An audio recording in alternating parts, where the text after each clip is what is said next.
10 కాదమ్మా, 10 కాదు 11.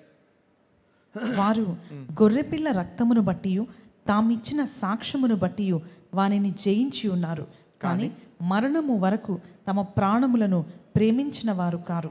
ఇప్పుడు చూస్తే ఇదేంటిది, చాలా కన్ఫ్యూజన్ కదా. మరణము వరకు అంటారు. ఇంకా మనకి మరణం ఉందా? హలో, మరణం ఉందా? ఉంది అంటే ఉంటుంది. రెండో మరణం ఉంది, మొదటి మరణం లేదు మనకి. ఇప్పుడు ఎప్పుడైతే మనము క్రీస్తు యేసులోనికి బాప్తిజం పొందిన మనమందరము ఆయన మరణములోనికి బాప్తిజం పొందితమని మీరు ఎరుగరా అని రోమా పత్రిక 6వ అధ్యాయము 2వ వచనము.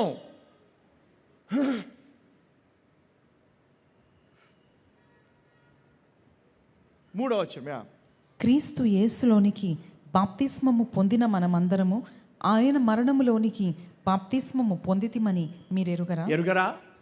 మనం చనిపోయామంటే తెలుసా మీరు?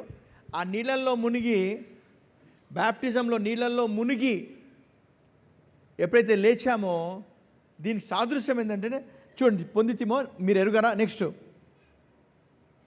కాబట్టి తండ్రి మహిమ వలన క్రీస్తు మృతులలో నుండి ఎలాగూ లేపబడినో అలాగే మనమును నూతన జీవము పొందిన వారమై నడుచుకొనున్నట్లు. మెల్లిగా, నూతన జీవము పొందిన వారమై నడుచుకొనున్నట్లు మనము బాప్తిస్మము వలన మరణములో పాలు పొందుటకై ఆయనతో కూడా పాతి పెట్టబడితిమి. హలో, అయిపోయింది మన పని. అసలు ఇది చాలామంది ఎవరు ఇంతవరకు రారు, దీన్ని ఎక్స్ప్లెయిన్ చేయరా బాబు అంటే ఎవ్వరూ సరిగా దీన్ని చెయ్యరు. చెప్తే ఏమనుకుంటారో అని. వాళ్ళు ఏమంటారు, నువ్వు పాపం చేస్తున్నావా, నువ్వు పాపివి, పాపాలు ఒప్పుకో, కరెక్ట్, అంతవరకే. ఇంకా దాన్ని దాటి కొంచెం ప్రవేశించురా బాబు అంటే ఎవరు చెప్పరే, దీన్ని ఎక్స్ప్లెయిన్ చేయరే వీళ్ళు. మనము మరణించామంట, ఆయనతో పాతి పెట్టబడ్డాము అంట, ఆయనతో కూడా తిరిగి లేచాము అంట. నూతన జీవము, మనము క్రీస్తుని ధరించుకొని ఉన్నాం ఇప్పుడు. You have put on Christ, you are anointed.